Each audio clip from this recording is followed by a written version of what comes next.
ಉಡುಪಿಯ ಸಂತೆಕಟ್ಟೆಯಲ್ಲಿ ತನ್ನನ್ನು ಮದುವೆಯಾಗಲು ನಿರಾಕರಿಸಿದ ಸೌಮ್ಯಶ್ರೀ ಎಂಬಾಕೆಗೆ ಚೂರಿ ಇರಿದು ಹತ್ಯೆ ಮಾಡಿದ ಆರೋಪಿ ಸಂದೇಶ್ ಕುಲಾಲ್ ಪ್ರಕರಣದಲ್ಲಿ ನಾವು ನಮ್ಮ ಮಗಳನ್ನ ಕಳೆದುಕೊಂಡಿದ್ದೇವೆ.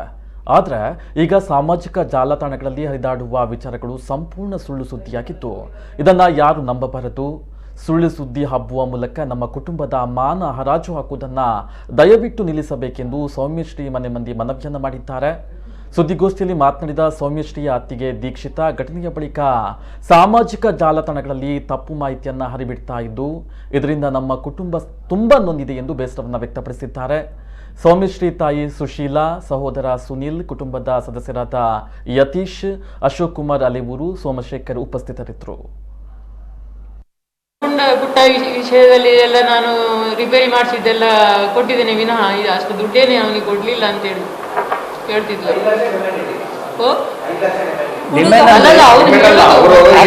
ಮದುವೆ ಆಗ್ಬೇಕು ಅಂತ ಹೇಳಿದಕ್ಕೆ ಕೂಡಲೇ ಮದುವೆ ಆಗುತ್ತೆ ಹಾಗಾಗಿ 5 ಲಕ್ಷ ಕೊಟ್ಟು ಮದುವೆ ಆಗ್ತಿಲ್ಲ.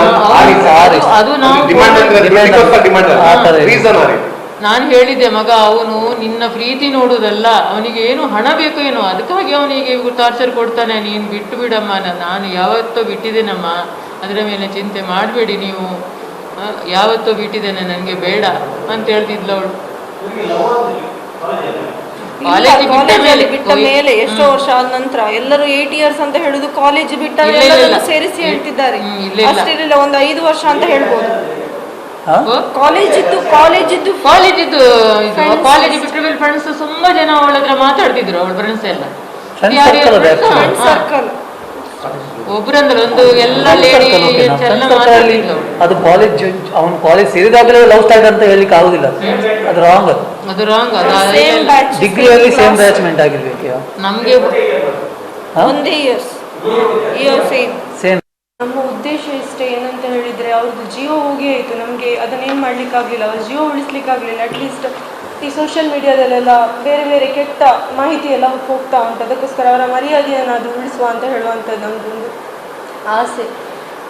ನಾವು ಅದೇ ಅವರಿಗೆ ಒಂದು ಮದುವೆ ಮಾಡಬೇಕು ಅಂತ ಹೇಳಿ 3.5 ವರ್ಷದ ನಮಗೆ ಗೊತ್ತಾಗಿ 3.5 ವರ್ಷ ಆಯಿತು ಅವರು ಹೀಗೆ ಅಂತ ಹೇಳಿ ಎಲ್ಲರೂ 8 ಇಯರ್ಸ್ ಹಾಗೆ ಹೀಗೆ ಹೇಳ್ತಿದ್ದಾರೆ. ಬಟ್ 8 ಇಯರ್ಸ್ ಎಲ್ಲ ಇರಲಿಲ್ಲ, ಒಂದು 4.5 ವರ್ಷದಿಂದ ಇತ್ತು ಅಂತೆ. ಸೊ ನಮಗೆ 3.5 ವರ್ಷಕ್ಕಿಂತ ಮೊದಲು ಗೊತ್ತಾಯಿತು ಹೀಗೆ ಅಂತ ಹೇಳಿ. ಅದು ಕೂಡ ಅವನು ತುಂಬ ಹೇಳಿ ಇವ್ರ ಹತ್ರ ಟಾರ್ಚರ್ ಮಾಡಿ ಹಾಗೆ ಒಪ್ಪಿಸಿದವರನ್ನು. ಸೊ ಅವರು ಕೊನೆಗೆ ಒಪ್ಕೊಂಡ್ರು ಇರಲಿ ಅಂತ ಹೇಳಿ.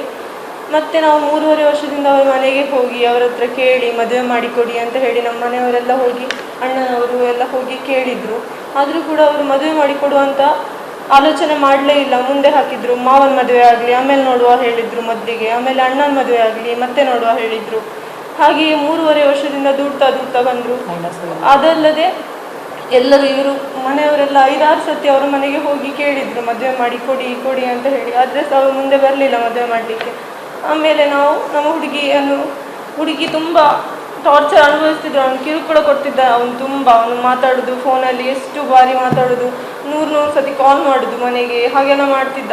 ಅವರಿಗೆ ಅದು ಟಾರ್ಚರ್ ಅನ್ನಿಸ್ತಿತ್ತು. ಅವರ ಎಲ್ಲ ಕೆಲಸವನ್ನು ಕೂಡ ಈ ಹುಡುಗಿಯೇ ಮಾಡಿಕೊಡ್ಬೇಕು ಹುಡುಗಂದು, ಹಾಗೆಲ್ಲ ಮಾಡ್ತಿದ್ದ. ಹಾಗಾಗಿ ಅವರಿಗೆ ಕಿರುಕುಳ ಟಾರ್ಚರ್ ತಡ್ಕೊಳ್ಳಿಕ್ಕೆ ಆಗ್ತಿರ್ಲಿಲ್ಲ. ಆಮೇಲೆ ಅವ್ರು ಕೊನೆಗೆ ಅವರ ಅಪ್ಪನನ್ನು ಕರ್ಕೊಂಡು ಹೋಗಿ ಅವನ ಹತ್ರ ಮಾತಾಡುವ ಅಂತ ಹೇಳಿ ಡಿಸೈಡ್ ಮಾಡಿದರು. ಸೊ